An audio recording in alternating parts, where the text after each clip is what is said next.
Elsewhere today, in a remote oil-filled ravine, an earthquake trapped hundreds of tourists on a collapsing bridge.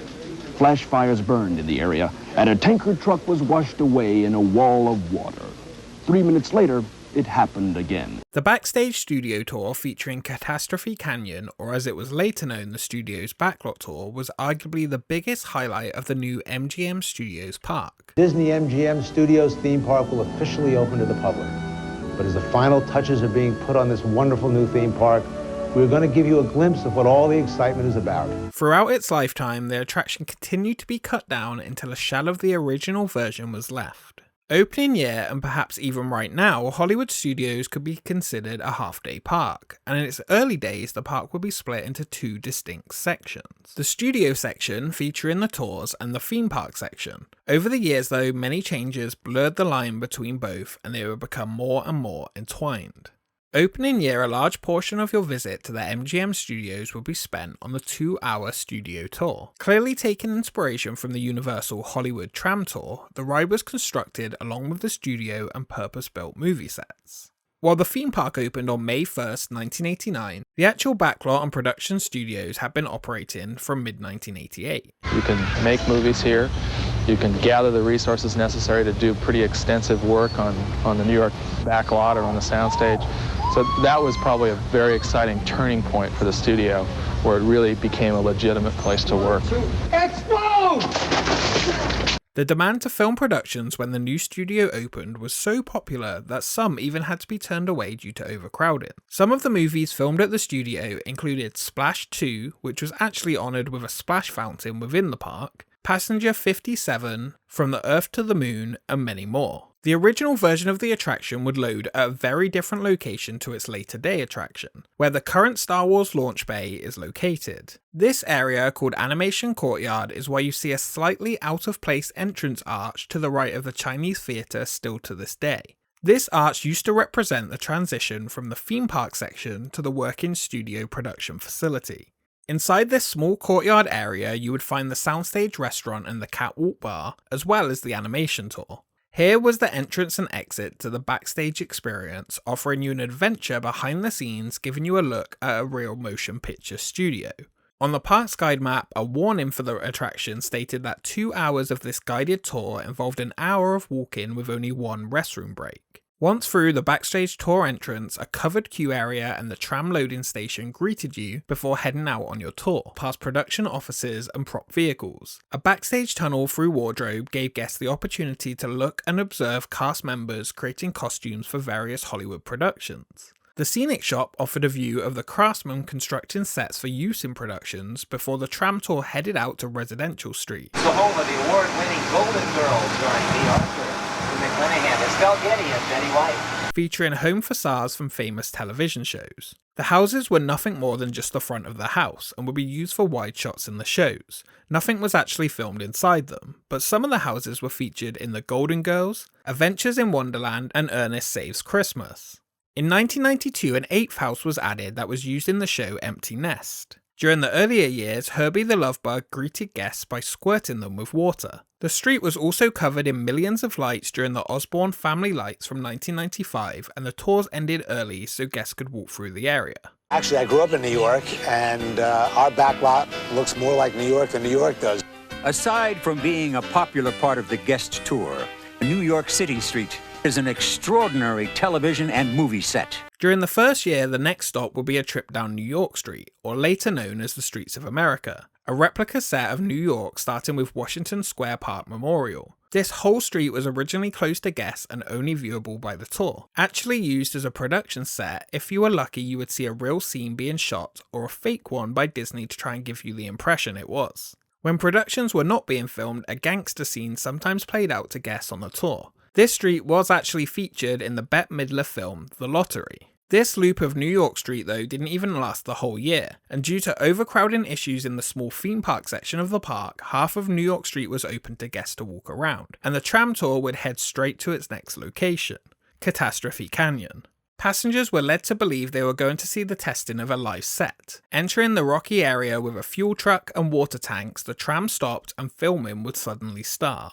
An earthquake would rock the trams and cause the fuel truck to explode with a fireball sent up into the air. Finally, a flood of water would rush down the canyon towards the tram, giving the appearance it was about to hit you. When the effects ended, the set would be reset for the next tram before how it was achieved was explained as you travel past the back of the set. For many, this was the highlight of the tour. For its whole existence, it remained one of the only aspects that was untouched throughout its lifetime. Here on the right, this is a real live, honest-to-gosh movie set. They've been filming here for the past couple of months, and as you can notice, we're actually turning into the movie set. And they're shooting people behind us, that's wonderful. We're turning into the movie set. Not every tour gets to do this. This is a special occasion.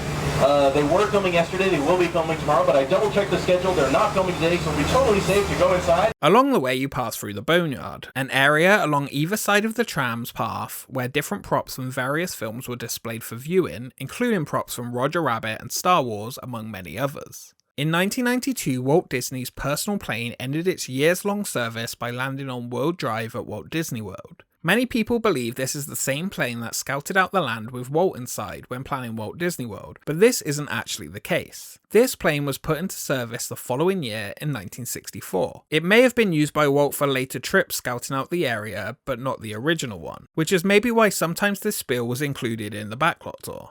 This version of the plane was larger and faster than the original plane used, but this one was used to take executives weekly to the 1964 New York World's Fair. The plane was in use until the mid-80s when much faster options became available. The interior of the plane was removed and it was placed on display near Residential Street for people taking the tour. It still sits today at Walt Disney World, currently Backstage, in the same condition.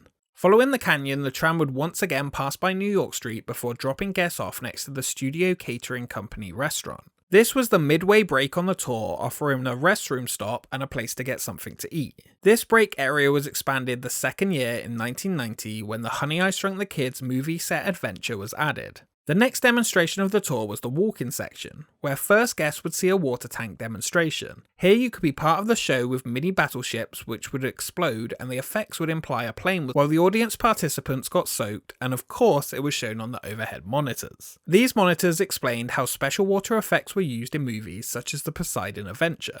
Looks authentic, don't it? This is where those exciting naval battles like the ones you saw in War and Remembrance were actually fought. The South Pacific and the ships of the line, right here, in the studio backlot, in the big tank of water. The special effects workshop and shooting stage were next. You would witness how different props could be used, such as stop-motion animation. You would also witness chroma key screen effects, and 2 audience members were able to ride a giant bumblebee from Honey, I Shrunk the Kids as it flew around the backyard. In the next portion, no videos or photos were allowed as you were entering the working sound stages on elevated walkways above the sets, giving you the ability to look down at filming happening below and observe real recordings. While the glass was soundproof, it was viewable through both directions. Michael Eisner believed this would increase the want of studios to produce there, as it was a free form of advertising for upcoming shows. More realistically, it created problems.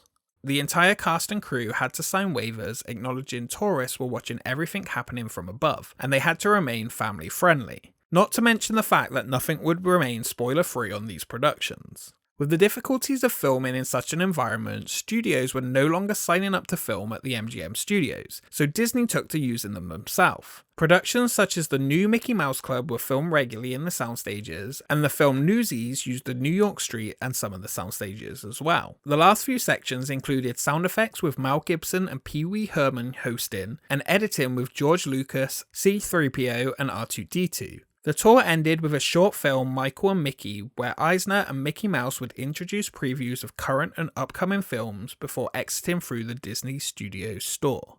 Excuse me, will you sit down, please? You're blocking our view. Right, Mr. President. Excuse me. The overwhelming success of the park forced the tour to change. After half of the New York street was open to guests the first year, shortly after the whole street was open to guests and the tram tour only passed by the end before unloading. 2 future projects would break the line between studio and theme park completely. The Sci-Fi Diner restaurant area, as well as the Muppet Vision area. Across from Muppet Vision was the new Studio Showcase exhibit, which opened in July 1991. This location was originally planned to be the Swedish Chef's restaurant. A few years later, the Studio Showcase was moved to the tram unload area and Pizza Planet took over their space in 1995. Mickey Avenue was dressed with facades and opened to guests in early 1991. This meant the tour could be split into two, and could be taken in any order. With the two sections now, the walk-in tour required an entrance, which was actually one of the New York Street facades relocated. The walk-in section was renamed to Inside the Magic Special Effects and Productions Tour. Big changes would again come in 1996, when a new expanded animation building would be built requiring the relocation of the tram tour entrance. The start of the walk-in tour would now become the start of the tram tour, and the water tank scene would become its first stop. New walkways took guests into the repurposed Backstage building as a prop store and loading area for the new trams. The actual tour would still begin at the costuming section, but would take a much shorter route to reach it. Since the entrance for the walk-in tour had now been taken over by the tram tour, the lobby of Stage 1 was turned into the new entrance for the walk-in tour. Both sections now began right next door to each other. The walk-in tour received some changes though. The post-production section and the finale film were skipped, and props from recent productions were on view in Stage 4. The pre-show became a look at the production of the Lottery movie, which was filmed there, and it was renamed to Backstage Pass. The Chroma Key B scene was replaced with 101 Dalmatians and later Home Improvement. The showcase began sponsorship at this time from the American Film Institute, and props and characters from the Muppets were also added. The entire time, like I said, here's your phone, going to your left, you got it. Got it. Awesome. The whole water tank show was updated in mid-2001 and new props added to the tour. Production at the resort though had all but dried up. Many of the sound stages on the walk-in tour now consisted of old sets or even empty sound stages by this point. One of the sound stages became a new attraction in early 2001. Who Wants to Be a Millionaire? Play It. Late 2001 saw the addition of One Man's Dream, reducing the Backstage Pass tour even further. One Man's Dream used the now exit of the walk-in tour as its entrance, reusing the original post-production corridors and the second theatre. Not only had the studio become a shadow of its former self, but so had the walk-in tour. It closed in early 2002. Shortly after, Stage 4 was reused for a short period, showing sets from the Haunted Mansion movie. Most of these spaces though were reused and repurposed over the years. The next big change came in 2003 with the construction of a 5,000-seat amphitheatre right on top of the location of Residential Street. Not only was Residential Street demolished, but sections of the Backlot and Washington Square would be also. Residential Street closed in June and was torn down. Washington Square would become the tram turnaround road. The tour continued though during construction, at first using real Backstage cast member roads and later driving through the under construction amphitheatre set itself in 2004. When Lights Motors Actions opened, a new tram route took guests through Costuming, the Boneyard and the Canyon before unloading. On New York Street, a San Francisco backdrop was added and the buildings were refurbished, gaining its final name, the Streets of America. Hello everyone, my name's Don and welcome aboard. We're heading into the backlot of Disney's Hollywood Studios. This production area was built in 1988 as a Florida counterpart to the Walt Disney Studios in Burbank, California.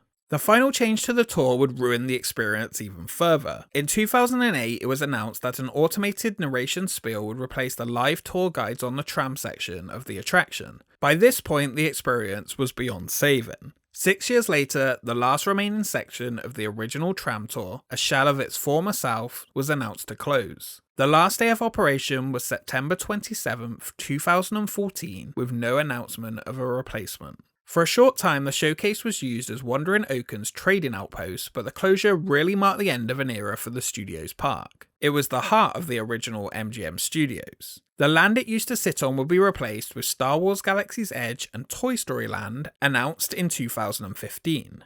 Working at the park, one of my favourite ways to get to work was by bike. Taking a ride past the Backlot trams backstage waiting to take guests on their tours was always a great experience to start your shift. In the end though, those trams sat abandoned and were most likely sent to the scrapyard. The Disney Studios park in Paris would receive an even odder version of the tour though, but that is for another time. It's already on the drawing boards, is a whole expansion plan, and it is clearly a good business unto itself, and so I hope that we will continue to expand the facilities and add additional stages and really have it work as a facility beyond what it can service for our own needs.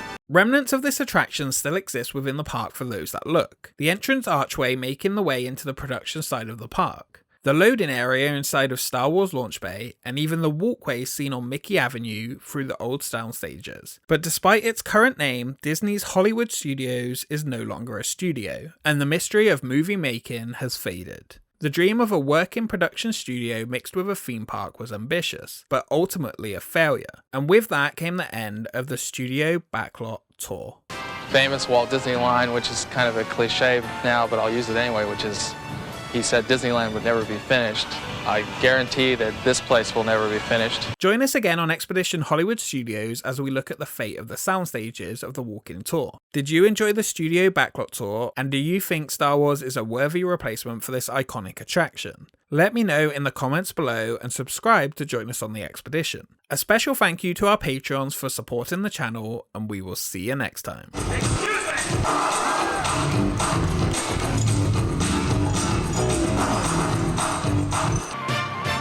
Hooray for Disney World, that crazy